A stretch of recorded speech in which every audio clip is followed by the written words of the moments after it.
Persona 5 became one of my all-time favorite games when I played it in 2017. So much so that it led me to play Persona 3, 4, and Shin Megami Tensei 5. But I'm not here to review old Atlus games. Instead, there's one game in particular that they're publishing later this year that has me really excited. And no, this isn't copium about Persona 6. It's a game that really seems like the culmination of their past works, made by the creatives behind modern Persona. And that game is...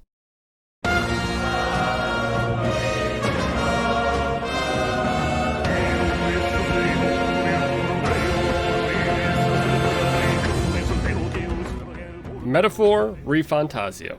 No wait, before you click off the video, let me explain. If you haven't heard about the game, it's a totally new IP that Atlus wants to basically make their third pillar along with Persona and Shin Megami Tensei, or SMT for short. Also, as I said earlier, it's being headed by a lot of the creative leads behind modern Persona, who were split off from P Studio to form their new Studio Zero. And despite the team's track record of making bangers, I can't help but feel that it's being overlooked by a lot of people that I think will ultimately enjoy it. There could be a lot of reasons for that. Like I alluded to earlier, the name is generic and forgettable. There's also the fact that this game just doesn't have the brand recognition of a Persona game, since it is a brand new IP. So most people who hear about the game just think to themselves, that's neat, but when are you announcing Persona 6? And the thing is, this game shares a lot of the defining characteristics of a Persona game, which I'll get to later. I also have to admit to myself that despite probably seeing an hour of gameplay at this point, I don't think Atlus has made it clear what the core gameplay loop of the game is. Instead, they seem to jump around and spend a lot of time focusing in on certain elements, which I have to assume they do so they can extend the marketing campaign by drip feeding information. And I think because of this drip feed marketing, there's currently a lack of a strong hook for people to latch onto. There's no real intrigue about the story, no real characterization of the cast. So in this video, I really just wanted to try to reframe what exactly Metaphor is as a video game, without regurgitating the same marketing Atlus has been using. To help me explain, I'll be drawing comparisons mostly to Persona games, but also to Shin Megami Tensei games, and hopefully in the process, I won't just give you a better understanding of the game, but I'll also get you a little more excited for it, and maybe you too can join in the community and participate in discussions as we get closer to release this October. So with all that out of the way, let's dig into it. I think the best place to start is to look at the core gameplay loop of the game. There's going to be two halves of this game. One half is the dungeon delving and classic JRPG combat, and the other half is a social sim where you run around towns and build relationships with other characters. And to make it simple, I'm going to focus in on one half at a time. So let's start with the social sim side of things, and let's take a look at the similarities. So you know about the personal stats that the main characters of Persona 3, 4, and 5 all have. You do certain activities like go to the spa or go to a movie to grow your stats, and once your stats pass a certain threshold, it unlocks new things for you to do, whether it's hanging out with a new social link or maybe even doing a new activity. And this game has 5 personal stats with 5 ranks, which is just like Persona 4 and 5. You also know about confidants or social links and how there are 10 levels to each confidant, which you leveled up by hanging out with them and also having conversations with them and trying to pick out the best response. Well, this game has a follower system, and as you can see here, we form bonds with our followers, and each bond has 8 ranks. And just like Persona 5, they seem to tie certain gameplay elements to the bonds. In this game, which we will get to later, there's something that's similar to a job system, and so far what we have seen is that each follower correlates to a certain job. So it's entirely possible that leveling up your bond with a follower ties directly into the gameplay side by giving you new abilities on your job. And as I just mentioned, you will have conversations with these followers, and you'll want to pick out the best response to get more points to level up faster. And you can see that on this screen where instead of music notes appearing to represent affection points, we now have these triangles. This game also has a calendar system, which is a core mechanic to Persona games. From what we've seen so far, the calendar will be functionally identical from a gameplay perspective, as doing an activity will likely take up a time slot, whether it's improving a stat, talking to a follower, or dungeon delving. They actually do make the calendar optimization a little more complex by adding travel time when you go to new destinations. As a core part of this game, when you go to a dungeon outside the city for a side quest or the main quest, you have to travel by Gauntlet Runner, and traveling to the new destination takes 1 to 2 days. So there will be an incentive to try to pick and choose which quests you do and when, especially as you likely never want to travel to the same spot twice, as it would be a time waste. The Gauntlet Runner itself I think of as similar to the Persona 5 Royal Cafe, where you're limited in your actions you can do. You can cook, do laundry, read, talk to companions, or clean, which all have their own benefits, but obviously you're more limited in what you'll be able to do. As For example, you'll probably have followers back in the city who you just can't talk to now that you're out on the road. Now, when looking at differences, I honestly can't think of that many when looking at the social sim side of the game. In fact, there's only one that comes to mind, and that is the fact that this game won't take place entirely at one location, such as in Tokyo or Inaba. Rather, as I touched on earlier, this game will focus on traveling the world. So you will travel on your Gauntlet Runner, not just to different dungeons, but also to a bunch of different towns and cities, which will act as new hubs along your journey. So there's currently no indication of how this might affect what daily activities you can do, but I would expect there to be at least some differences. For instance, instead of getting into a routine where, say, every Wednesday you take a bath because that's the best bath day, the bath might not be available when you get to a new town, so you just have to try to figure out what the new best activity is for a Wednesday in this new city. And I think this change could potentially keep the social sim side of things feeling fresh and less grindy, at least on your first playthrough. And obviously it also depends on how they handle it. So ultimately, I think the essence of the social sim half of the game is nearly identical to the Persona games, and I expect it to feel mostly the same. There will be these little differences here and there, and I think they'll mostly just help to keep things fresh. Now, the combat half of this game departs quite a bit more from the Persona formula, and in fact strays more into SMT territory. But first, let's start by looking at the similarities and move on to the differences. First, the primary combat system in this game is what you have come to expect from Atlus. You will play a turn-based system with 4 party members, and you will use attacks and abilities to try to hit enemy weaknesses. The game's weaknesses are basically identical to Persona 3's, where there's 3 different physical weaknesses, and then there's 6 elemental weaknesses. The combat system's UI is very similar to Persona 5's, where the different face buttons correlate to different actions, which can help speed up the turn-based combat. This game also seems to be using a system that is at least similar to the press turn system from Shin Megami Tensei. If you haven't played an SMT game, basically your 4 characters act in an order that you set, and you can use 4 moves, which are shown as these icons on the top of the screen. If you hit a weakness, then you get another turn and the icon glows. Unlike Persona though, the same character doesn't go again when they hit a weakness. Rather, the next character in the turn order goes. If you have any extra turns after your 4 characters take their turn, then you restart at the beginning of the turn order. This means that combat order is incredibly important, as the person who moves first is most likely going to get a second turn. Also, if you don't hit a weakness or crit on your first attack, then the icon goes away and it becomes functionally impossible for you to get an 8th attack. The other major difference from Persona combat is that if your attack misses, then you actually lose 2 turns, including any extra turn. This makes the combat very challenging and also RNG dependent, as missing or getting crit can easily lead to a team wipe, since the enemy has the same rules you do. And so I just want to clarify that what I just described is the Shin Megami Tensei battle system. This will obviously not be a carbon copy of it, but we've seen a lot of things that indicate that it'll be extremely similar. For instance, in this gameplay segment, you can see the crystals start to glow after you hit for weakness, which would be just like the press turn system. The thing is, the turn order itself doesn't seem to follow the Shin Megami Tensei style where you set it. Rather, it seems almost random, which to me indicates it's probably based on character speed. So the faster characters will always move first. But of course, this will still be very important when deciding how to build a team, as you want probably your strongest character to go first, because again, they will be the most likely to attack a second time in a press turn system. Also, it looks like you might have a stat point system similar to SMT games, which is to say you can give attribute points to your strength on this character to improve their physical capabilities. I should point out that only the main character will be customizable in this way. When your other characters level up, their stat distributions are either predetermined or random, and you can't decide where to put stat points. And so when you're trying to build out a team and decide what characters to bring in your party, you'll probably have to consider what stats they have as part of your decision. And so from a gameplay perspective, when trying to look at similarities, I think this game is actually a lot closer to a Shin Megami Tensei game than to a Persona game. And frankly, with how easy Persona tends to be and how hard SMT tends to be, I think the direction they're taking by taking more from the SMT formula is probably the right choice. Of course, that was just looking at the similarities. There's also a bunch of differences that will make this game its own system, totally apart from SMT and Persona. And the first and largest difference in this game when comparing to Persona or SMT is that Metaphor has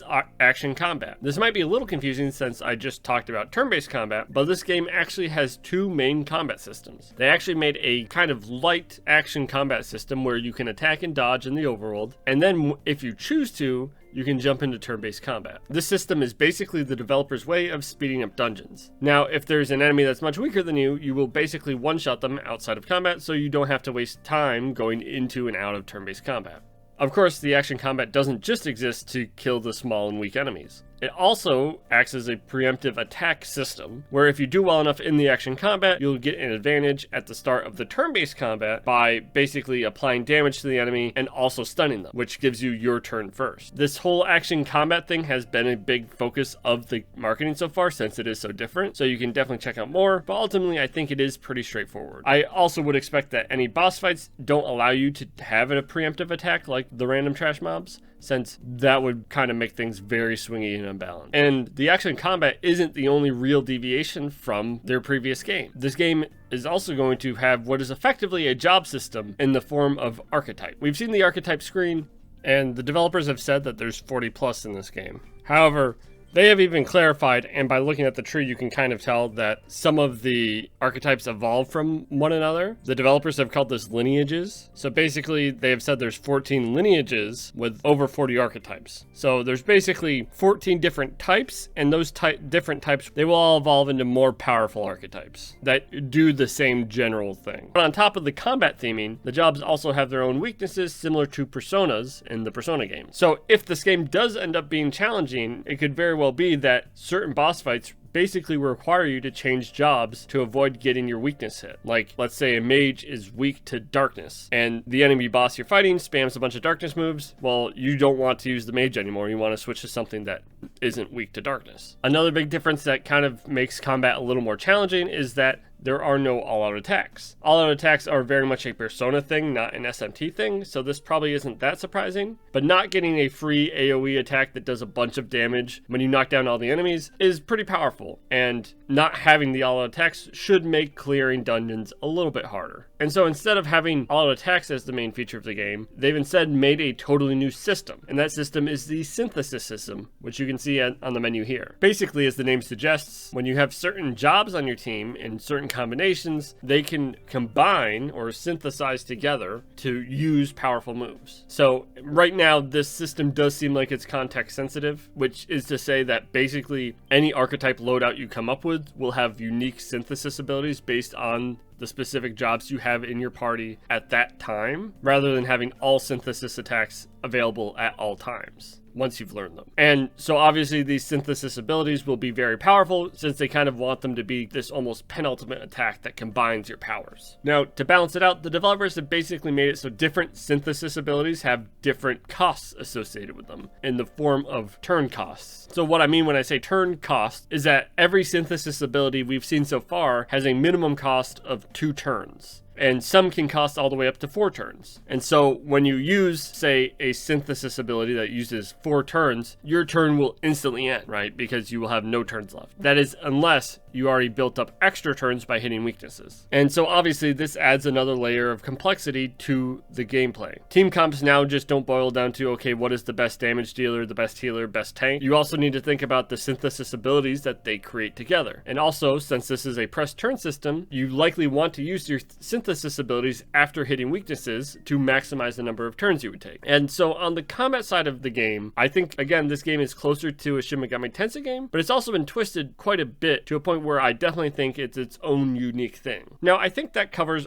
the entire core gameplay loop. Much like a Persona game, you will have time in towns where you talk to your followers, get quests, and then you will have another half of the game where, okay, you pick a new location, you go to the location, you do the dungeon, you clear the quests, you do the main mission, and now you come back to the main city, rinse, repeat. And obviously, I just went over all the differences in the intricacies of that system. But of course, there's other elements to a video game, and some of these elements Persona is very famous for. I think first and foremost, there's the music. Now, music is obviously a very subjective thing, but this game is a departure from both Persona and Shin Megami Tensei. I think at this point, pretty much everyone knows about the poppy earworms that Meguro has produced for the Persona games. Persona 3, 4, and 5 have all had absolute banger soundtrack. He also worked on Shin Megami Tensei 3 Nocturne quite a while ago, which was more of a techno rock soundtrack, so he has definitely explored a little bit outside of that poppy atmosphere, but this game is neither of those. In fact, I think in some ways the music of this game is really breaking new ground with a type of music which, as far as I'm aware, is wholly unique in the video game space. And that's because this music really is a mix of Buddhist chants with a brass-heavy orchestral sound reminiscent of Fire Emblem. And since it's so hard to explain, here, listen to a section of the main battle theme.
Now, again, obviously music is all subjective, but I do like it overall. I don't see this game having any earworms like Last Surprise or Mass Destruction, since the lyrics will likely all be in Esperanto and thus unintelligible for the vast majority of people. And in case you don't know what Esperanto is, go look it up. Basically, all the language in this game that we've seen, like on the maps and stuff, are actually written in Esperanto, which is a made-up language from the late 1800s. Go look it up. It's pretty interesting stuff. But I digress. Ultimately, without the catchy hooks Meguro is known for, I do think the music won't be as well received by the general population, which isn't to say it'll be bad, but I just think for most people it won't be as good. There's also the overall artistic design of the game. Persona 5 is very famous for its UI, and in this game they really have tried to emulate the success they had with the Persona 5 UI by making it flashy and pretty, but whenever it comes to UI, I do wonder if it'll be received well as people start interacting with it. A lot of the time the problem with UIs is that people just can't tell what's going on super clearly, and they get frustrated trying to navigate it. So Persona 5 is very simple and clean and smooth with great transitions and great colors, and I think for this game we'll have to wait until we kind of get it in our hands to form a full opinion on that. There's also a bunch of other smaller things that can really bug people. For instance, there's the monster design. Since this is a new IP, they're making totally new monster designs instead of using the Shin Megami Tensei demons, and so for some people, not having the demons might be a bit of a black mark against the game. Another thing is this game has multiple biomes and cities since you're traveling across the world, and so you won't really have a home base like you do in a Persona game. Or there's just like the different colors that this game uses, and the fact that they're using shaders to make the background look more art-like, like you're kind of in a fantasy painting, and so for some people, that might be a turnoff for them. But a lot of the things on the art side, like I said, are subjective. And so what bothers some people might be a good thing for others. And I'm not trying to talk about these things to be pessimistic and say, oh, this thing's changing, oh, this is gonna be different and you might not like it. Rather, I'm trying to point it out so that maybe you can get excited.